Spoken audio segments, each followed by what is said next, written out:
जय हिंद दोस्तों, कैसे हैं आप लोग। उम्मीद करता हूँ बहुत अच्छे होंगे, उम्दा होंगे और शानदार भी होंगे। प्यारे दोस्तों, आज हम पढ़ेंगे विराम चिन्ह और विराम चिन्हों का एक एक बेसिक समझेंगे और साथ ही साथ आप लोगों को इनका बेसिक बताएंगे। और सबसे अच्छी बात कि हम आज इनकी प्रैक्टिस करेंगे। दोस्तों देख सकते हैं आप लोग, एकदम ज़बरदस्त और उम्दा तरीके से आज के क्वेश्चन कराए जाएंगे। ये सभी के सभी क्वेश्चन आपके हर प्रतियोगी परीक्षा में पूछे गए, चाहे वो वीडियो हो, लेखपाल हो, यूपी टेट हो, यूपीएसआई हो, पुलिस हो, कोई भी ऐसा एग्ज़ाम नहीं छूटेगा कि आज की कंडीशन पे मैं उन क्वेश्चनों को ना कराऊं। तो यदि वीडियो पे क्लिक किया है तो अंत तक बने रहिएगा, क्योंकि दोस्तों बहुत ही बेहतरीन कॉन्सेप्ट लेकर के मैं आया हूं। तो चलिए पहले हम समझते हैं कि विराम चिन्ह होता क्या है, ठीक है ना। चलिए विराम चिन्हों को पहले समझेंगे। एक एक कॉन्सेप्ट यदि आपने समझा तो उम्मीद करता हूं कि आज के बाद विराम चिन्ह कभी लाइफ में भूलेगा नहीं। बस आप लोगों को थोड़ा रुकना पड़ेगा। तो ठहरिए और हर एक क्वेश्चन को नोट करके जाइएगा। उठाइए पेन और कॉपी और आज इतिहास रचते हैं। कहते हैं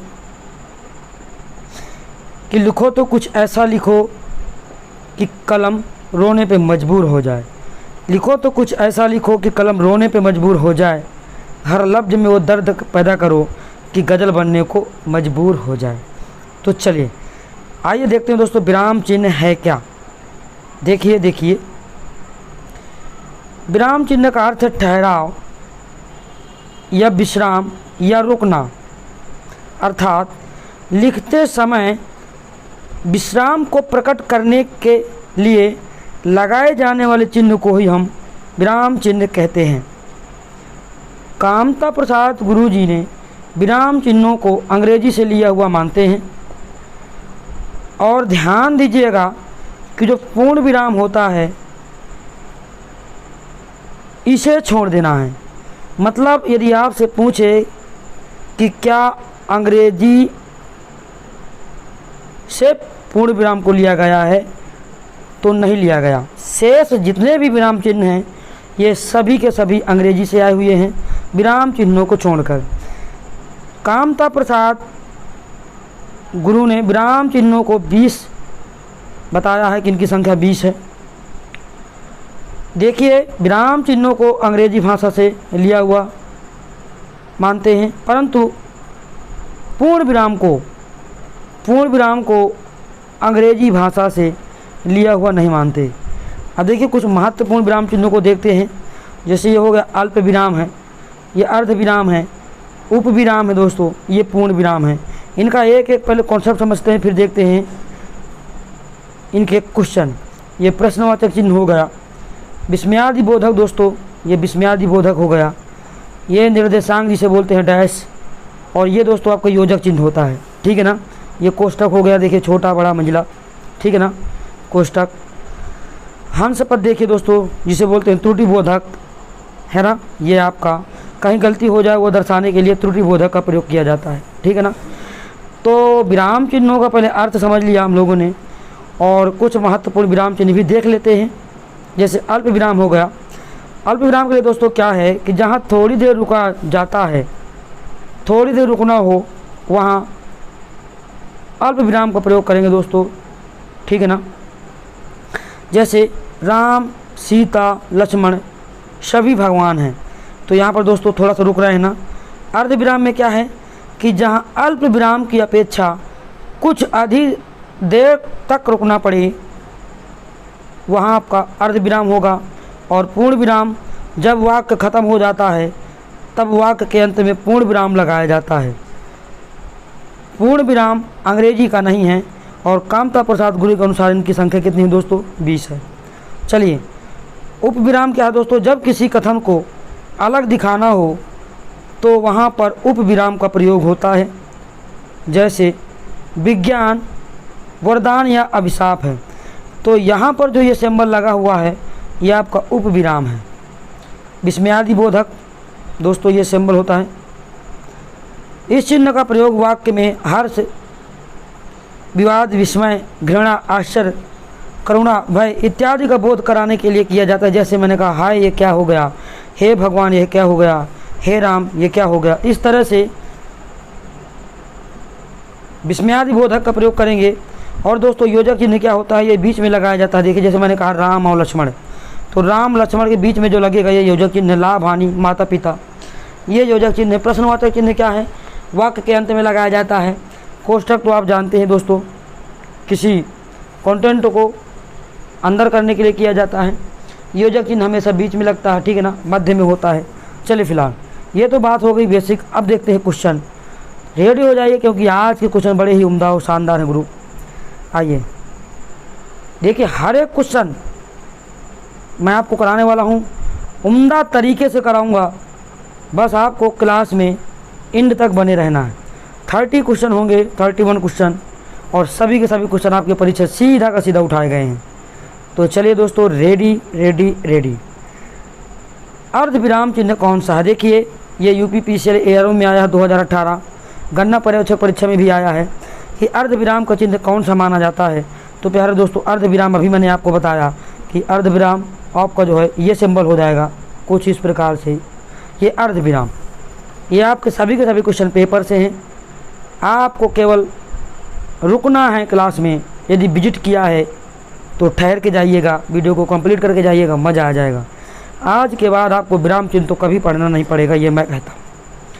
यदि यहाँ आए हो तो आपको सब कुछ मिलेगा। चलिए दोस्तों, अगला प्रश्न है, विराम चिन्ह के प्रयोग की दृष्टि से निम्नलिखित में से कौन सा वाक्य सही नहीं है? तो प्यारे दोस्तों, वह दूर से, बहुत दूर से आ रहा है, सुनो सुनो वह गा रही है, नहीं नहीं ऐसा कभी नहीं हो सकता, और डी ऑप्शन है, क्रोध चाहे जैसा हो मनुष्य को दुर्बल बनाता है। तो कौन सा सही नहीं हमें ये पता करना है। तो प्यारे दोस्तों, इस प्रश्न का जो उत्तर हो जाएगा वो जो सही नहीं है ये है आपको ऑप्शन नंबर ए करेक्ट हो जाएगा। वह दूर से, बहुत दूर से आया है, ये रॉन्ग है, बाकी सभी के सभी सही हैं। चलिए फिलहाल प्रश्न नंबर तीसरा देखते हैं। हंस पद विराम चिन्ह का प्रयोग होता है, बताइए। तो 4 ऑप्शन है वाक्य पूरा करने के लिए। तो वाक्य पूरा करने के लिए दोस्तों तो पूर्ण विराम, संकेत देने के लिए तो ये सिंबल होता है, आप जानते हैं, ठीक है। और अर्थ स्पष्ट करने के लिए ये भी इसका उत्तर सही नहीं है। इसका मतलब लिखने में यदि अक्षर छूटने पर संकेत देने के लिए हंस पद, जो ये त्रुटि बोधक ये है हंस पद। तो लिखने में अक्षर छूटने पर संकेत देने के लिए इस विराम चिन्ह का प्रयोग करते हैं। ऑप्शन नंबर डी करेक्ट हो जाएगा। तो हंस पद विराम चिन्ह का प्रयोग जब कोई गलती हो जाती है वो तो उसका संकेत देने के लिए किया जाता है। चलिए आइए आगे बढ़ते हैं। प्रश्न नंबर चौथा देखते हैं। लेन देन, विरह मिलन, जड़ चेतन आदि शब्द युग्मों के बीच किस विराम चिन्ह का प्रयोग किया जाता है? तो मेरे दोस्तों ये किया जाता है आपको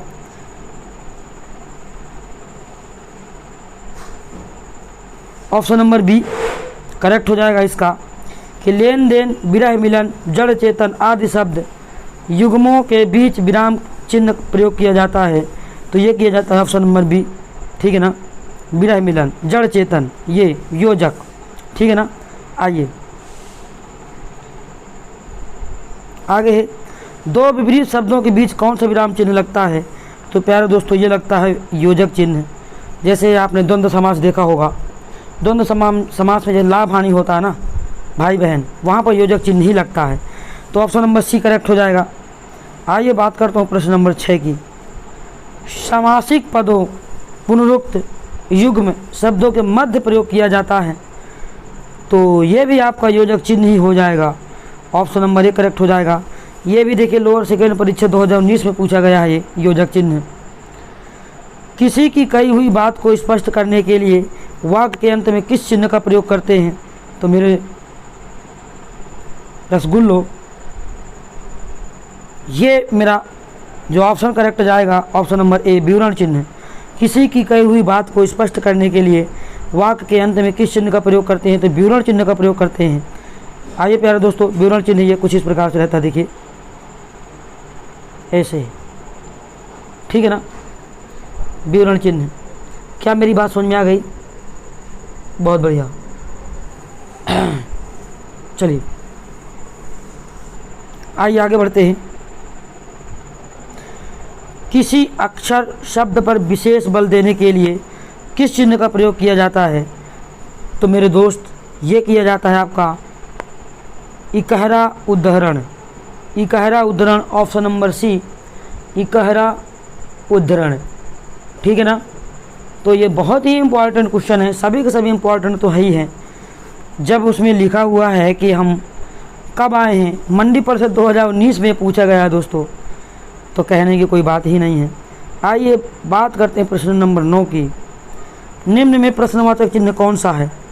तो प्रश्नवाचक चिन्ह दोस्तों ये आपका ऑप्शन नंबर डी हो जाएगा, ठीक है ना। चलिए, तो आई होप आप लोग एक एक कॉन्सेप्ट को समझ रहे हैं। और यदि बात करें ऑप्शन नंबर ए की, तो दोस्तों ये अल्प विराम है। ऑप्शन नंबर ए क्या है? अल्प विराम है। ये विस्मयादि बोधक सी नंबर, और बी नंबर दोस्तों आपका अर्ध विराम है। क्लियर? फिलहाल प्रश्नवाचक चिन्ह ऑप्शन नंबर डी करेक्ट हो जाएगा। आगे बढ़ेंगे। माता पिता दोनों प्रसन्न थे, इस वाक्य में माता पिता के मध्य में कौन सा विराम चिन्ह लगेगा? तो प्यारे दोस्तों ये लगेगा योजक चिन्ह। मैंने आपको बताया कि योजक चिन्ह बीच में लगता है। चलिए, बहुत बढ़िया, क्लियर है ना। चलिए आइए अगला क्वेश्चन देखते हैं।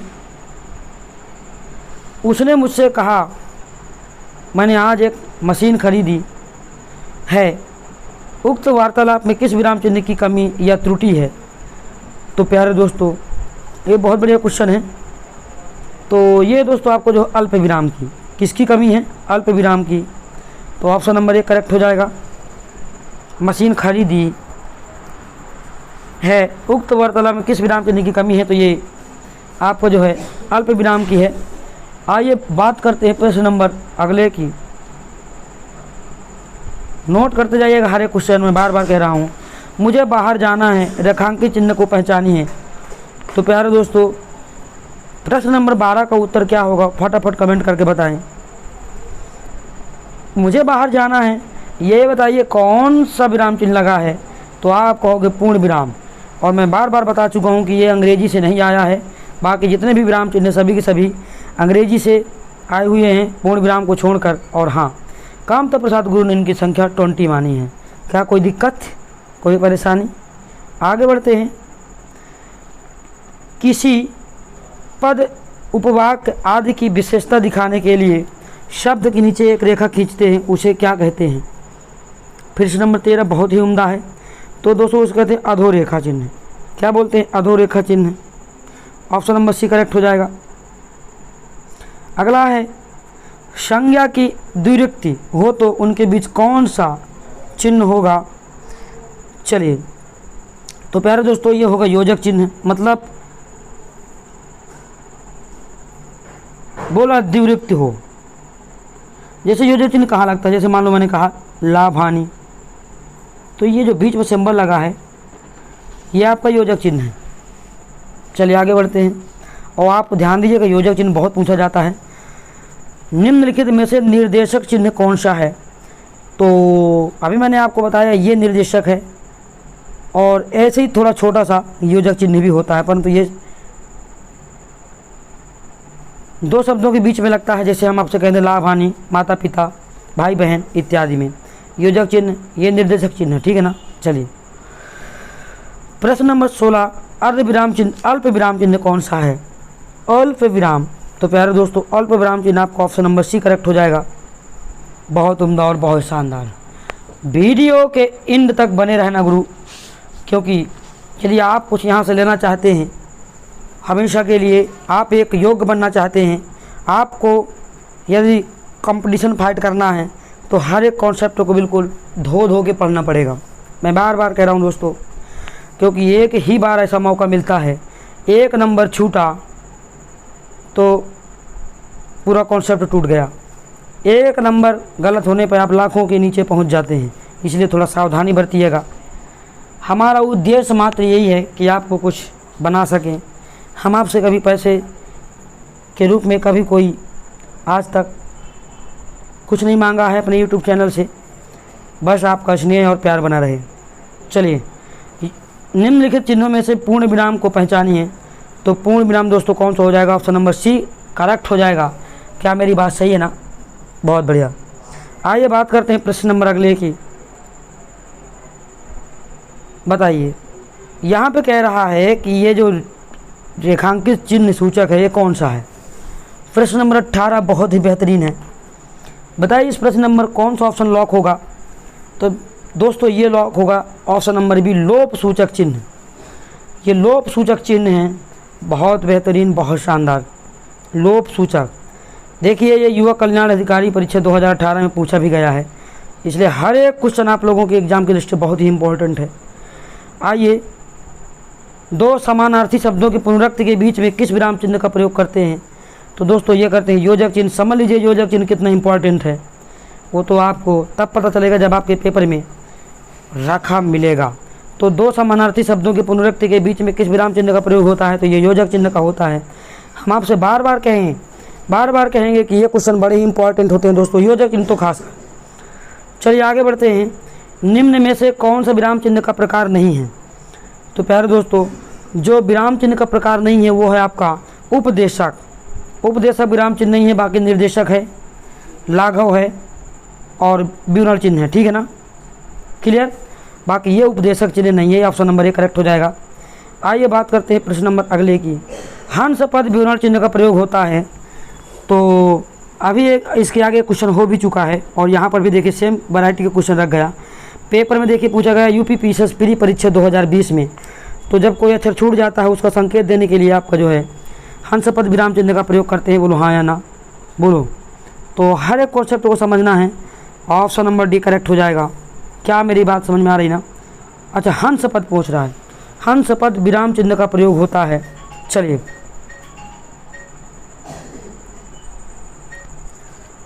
ऑप्शन नंबर डी लॉक हो जाएगा। चलिए, हंस पद को हम त्रुटि बोधक भी कहते हैं और साथ ही साथ चलिए बहुत बढ़िया आगे बढ़ें। किस विराम चिन्ह का द्योतक है? कोष्ठक।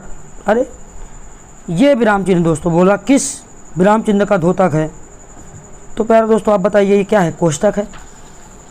ऑप्शन नंबर सी करेक्ट हो जाएगा। बहुत बढ़िया, बहुत शानदार। आगे बढ़ते हैं। विराम चिन्ह का प्रयुक्त होगा दोस्तों ये किस विराम चिन्ह का प्रयुक्त होता है ये बताइए दोस्तों। तो प्रश्न नंबर 23 भी बहुत बेहतरीन क्वेश्चन है। ये तुल्यता सूचक। क्या है दोस्तों? ये तुल्यता सूचक। ऑप्शन नंबर बी करेक्ट हो जाएगा। आगे बात करते हैं। महत्वपूर्ण कथन को उद्धत करने में किन विराम चिन्हों का प्रयोग किया जाता है? तो साथियों ये किया जाता है दोहरा उदाहरण है। दोहरा उदाहरण है। ऑप्शन नंबर 1 करेक्ट हो जाएगा। ये भी देखिए यूपी पीसीएस एआरओ में पूछा गया है 2018 में। महत्वपूर्ण कथन को उद्धत करने में किन विराम चिन्हों का प्रयोग होता है? तो दोहरा उदाहरण। ऑप्शन नंबर 1 करेक्ट होगा। अगला है पढ़ने में ठहरने के लिए जिन चिन्हों का प्रयोग किया जाता है उन्हें क्या कहते हैं? तो पढ़ने में ठहरने के लिए जिन चिन्हों का प्रयोग किया जाता है वो दोस्तों आपका विराम चिन्ह। ऑप्शन नंबर डी करेक्ट होगा। आगे बढ़ते हैं और अगला क्वेश्चन देखते हैं। 4 ऑप्शन आपके सामने हैं। अनुस्वार का चिन्ह है। पहला ऑप्शन है स्वर के ऊपर एक बिंदी, स्वर के पहले 2 बिंदी, स्वर के आगे 2 बिंदी, स्वर के ऊपर चंद्र बिंदु। तो बोलोगे अनुस्वार का जो चिन्ह है दोस्तों ये है स्वर के ऊपर एक बिंदी। ऑप्शन नंबर 1 करेक्ट हो जाएगा। क्या मेरी बात समझ में आ रही है ना सभी लोगों को? बहुत बढ़िया। आगे